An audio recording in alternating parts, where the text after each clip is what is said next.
Minnesota Twins collapse in the 8th inning in Atlanta after Griffen Jax and a 5-run inning. Absolutely imploded. We're still trying to find our words, collecting our thoughts. Full deep dive, though, coming up next on the Minnesota Twins POSTCAST.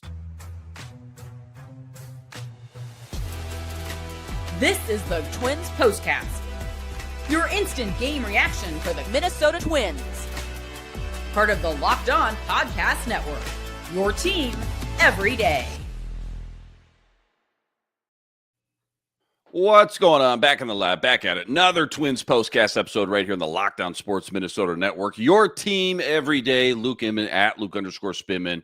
Got my main man with me, CJ Baumgartner. Follow him on X at BombCJ30. Twins expert over at Zone Coverage MN. What would you rather have, I guess, CJ? Because we've seen them both now. Twins getting blown out, looking lifeless like they did at the beginning of the year, or these gut-wrenching late-game collapses where you watch literally a win turn into a loss in the final innings. Yeah, I mean, honestly, you got both of them in the second half of the game. The Twins ended the game, getting their last 14 in a row retired offensively, and then, to have the big blow-up. And everything went well for the Twins except for that one half inning, and it was just brutal, man. I'm still kind of processing it. That's just a game that they had won like 95% of and just found a way to lose.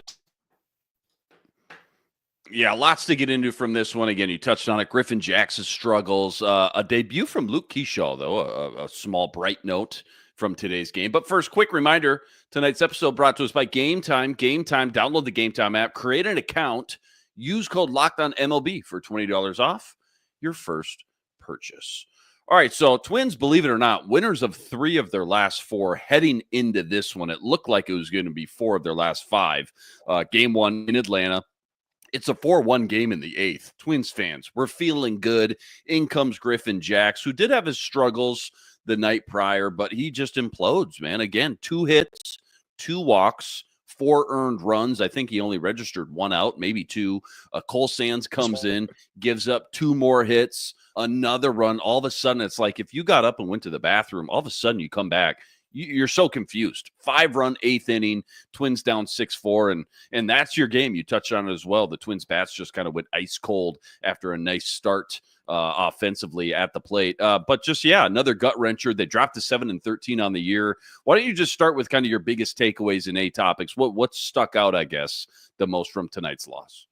The combination of bats going cold and the bullpen imploding, but it's not even really that the bullpen imploded. I mean, Louis Varland came in, got a scoreless inning. Danny Colon got a scoreless inning, and then things kind of fell apart from there. The biggest way of this game is the struggles of Griffen Jax, and he's got to be one of the best relievers. I really high Griffen Jax. He had us like this a couple of years ago, where he just kind of got some bad luck. What was really uncharacteristic today was his command and the fact that he wanted to. Usually he gets a lot of swings and misses, and when somebody hits him, they hit him pretty hard. But it was the fact that he lost the command. You just saw the pitches were just way off. And I think that's the biggest thing is Griffen Jax is having another slow start to the year, and I think he will turn it around. But that still doesn't take away from the fact that you just blew a win today. Like, you can have the 30,000-foot view and be like, I don't need to overreact. He's still a good reliever, but also he still these games. You can't just pop him up in April, and it's proven costly. This is the Locked On Player of the Game. We're not doing an MVP. Let's try that again. Take 2. Time to reveal where the game was won or lost. It's the turning point. We don't hand out MVPs after losses like that, okay? Not on this show. Turning point. Biggest turning point in this one, CJ, was when and why? The big turning was the fact that the run, and especially once Jax chase the game, and he Cole stands in. Not that Cole has been lighting the world on fire. He's been a confident reliever, and the fact that he came in and gave up the lead instantly is just like that. I think that's the turning game. Pretty obviously that of the 8th inning. Yeah, you went a little robotic on us. I'm going to go to the first ad read. You're going to log out, come back in. That usually fixes the problem. But plenty more deep dive from this one. Chris Paddock's night on the mound. Luke Keeschel's debut. That was pretty solid. That's all coming up, though, right after this. Quick reminder, tonight's episode brought to us by FanDuel. FanDuel, America's #1 sportsbook and official sportsbook partner of the MLB. Right now, FanDuel is giving you a chance at a huge return, $200 in bonus bets, guaranteed when you win your first $5 bet. Why I love FanDuel? When you get the hunch in the middle of the game, you can go check out the latest stats, view live play-by-play, and so much more, all on the same page where you're placing your bets. Again, $200 in bonus bets, guaranteed when you hit your first $5 bet. Go check it all out over at FanDuel.com. Get MLB future action while you're there. Twins were plus 280 heading into tonight to win the AL Central. Maybe that drops to 290, maybe plus 300 even. But it's all setting up over at FanDuel.com. Again, check it all out over at FanDuel.com and get $200 in bonus bets guaranteed when you hit your first $5 bet. FanDuel, America's #1 sportsbook, an official sportsbook partner of the MLB.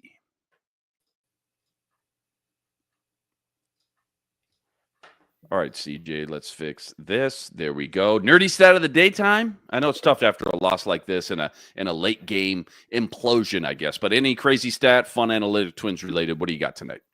Well, I don't have a fun analytic, but here is an analytic for you. When the Twins got one out in the bottom of the 8th inning, Riley struck out looking. The Twins' win probability at that point was 93.8%, and they found a way to lose. You gotta be kidding me. not. Hey, it's not Indianapolis Colts up 33-0 versus the Vikes heading into halftime, but nonetheless, not what you want to see, especially given it just felt like the Twins were starting to just churn out a little bit of momentum. Again, winners of 3 of their last 4 heading into this one. Chris Paddock, I thought he did his job today, right? 5 innings, 3 hits, 1 earned run, 1 walk, 6 Ks, all on 88 pitches. How'd his stuff look today? And how has he looked, I guess, more big picture kind of aerial view, if you will? Yeah, really big deal. He had a really bad start at the beginning of the year against Chicago. And since then, he's been pretty reliable. Nothing like the world on fire. It's not like he's finishing with a 7-inning game with a strikeout. What he is doing is he's finding a way to get to 5 innings and keep his team in the game. And he did that again today. 5 innings, only allowing 1 run. And really, when you do that, your team should win the game. And Chris Paddock has put together now 3 starts in a row, I believe, where he's been able to keep his team in the game. And there's a little bit of trepidation because David Festa had a couple good starts and Pablo Lopez is expecting to come back soon. If Paddock started to struggle, maybe you talk about realigning some things. But I think as of right now, the way he's been pitching, saving his rotation. Luke Keeschel's debut, man. 49th pick overall, 2023 draft, coming out of Arizona State. Already up in the bigs now. Game 1 tonight. Starts the night out. 2 for 2 in his first 2 major league at-bats. RBI, a run scored, ends the night 2 for 4. But just your early impressions, I guess, on the rookie in this former second-rounder. Yeah, I mean, what he does is he's a guy not going to have a ton of power, got a little. He's a guy who puts bat to ball and gets base hits. He's the biggest Army profile, a lot like a baseman. And you saw the way he puts bat to ball in that career where he just right part of that able to flare it in shallow right field, run, and then double where you get to see a little bit of there. He's a guy that gets from bases, a guy that hits for contact.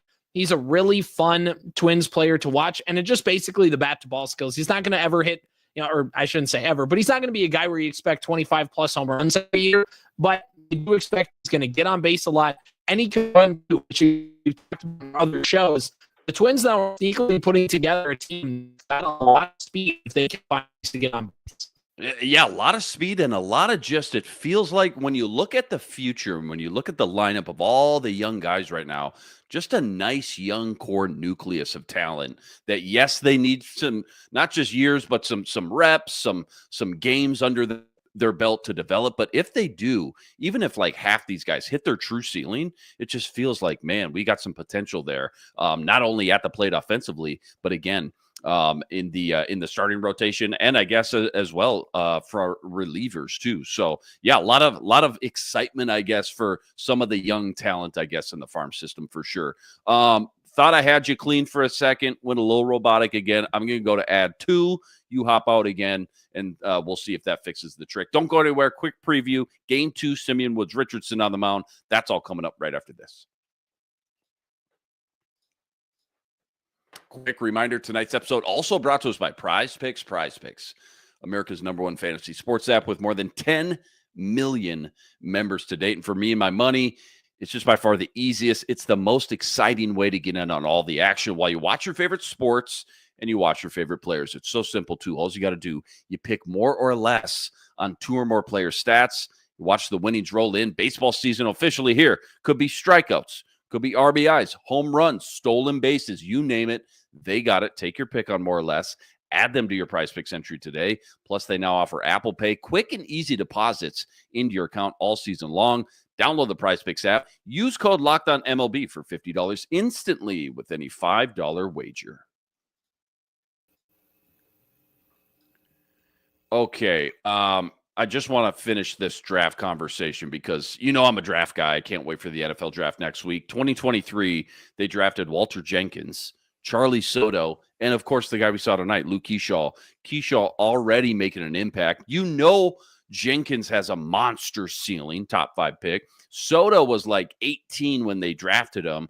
How great are we feeling today about those first 3 picks? And, again, the future of the Twins' young nucleus. Well, I don't want to tamper the move, but Walker Jenkins definitely had a not great start to the season, which includes an injured list trip. But outside of that, he is really, his ceiling is his ceiling is the roof, as Michael Jordan put it. Like, that guy has the ability to become a really good player in this league. And again, this is a comp. It's not necessarily this is who he's going to be. I'm not trying to say that. But legitimately, he's gotten comps to Bryce Harper. Like, that's who Walker Jenkins is in the minor league system. And Soto is a really good pitcher as well through the minor league system. He's going to take a little bit longer to cook, but Walker Jenkins has been pretty impressive. They've kind of been aggressive with him. I believe he started the season in AA, and that means there's a good chance if he plays well in Wichita, he could end the season in St. Paul, which means you could very well see Walker Jenkins in a Twins uniform by 2026, being drafted right out of high school in 2023. It's a pretty fast track, and he's definitely earned it with the way he can do that. And yeah, you throw Keyshaw into this mix as well. The Twins really do have a good amount of kind of, not that they're a top 5 farm system in baseball. There's not, outside of Walker Jenkins, there's not a ton of like high end, this superstar, super duper Royce Lewis level talent. But there's a lot of solid players in that farm system that the Twins can get up, develop, and the most important part, keep healthy. It is very intriguing what they have, especially the fact that a lot of them are in that high minor level.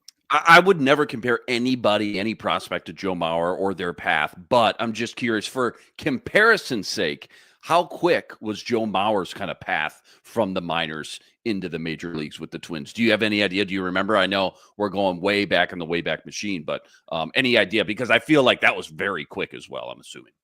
Yeah, he was drafted in 2000, I believe, 2001, and he made his, I believe he made his debut in 2004. He made the club right out of spring training, got injured, and then his first full year in 2005 before, of course, breaking onto the scene in 2006 and winning the batting title. So it was a couple years to cook, but it was especially for the Twins, kind of in the early 2000s, it was very, very aggressive for that.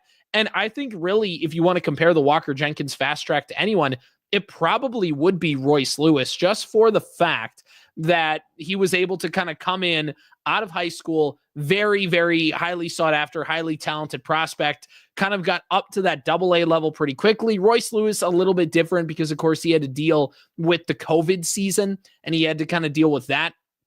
So that kind of messed it up, then the ACL and whatever. But the Twins still, despite all of that, were very aggressive with him. And despite a little bit of injuries early on from Walker Jenkins last year and a little bit early on from this year, he still has flashed tremendous potential where it really feels like the Twins are going to give that guy a chance as soon. Like, it's not going to take this ginormous sample size in the minors and they're going to be like, well, we got to sign this veteran to protect him. It really does feel like that they are going to, once Walker Jenkins proves he's ready even a little bit, maybe not this year, that'd be pretty aggressive. But I mean, next year is definitely in range for Walker Jenkins. And for those of you watching on YouTube, we're waiting for Luke to kind of hop back in here. But that's kind of where I sit here on that Walker Jenkins stuff. So that's pretty much it.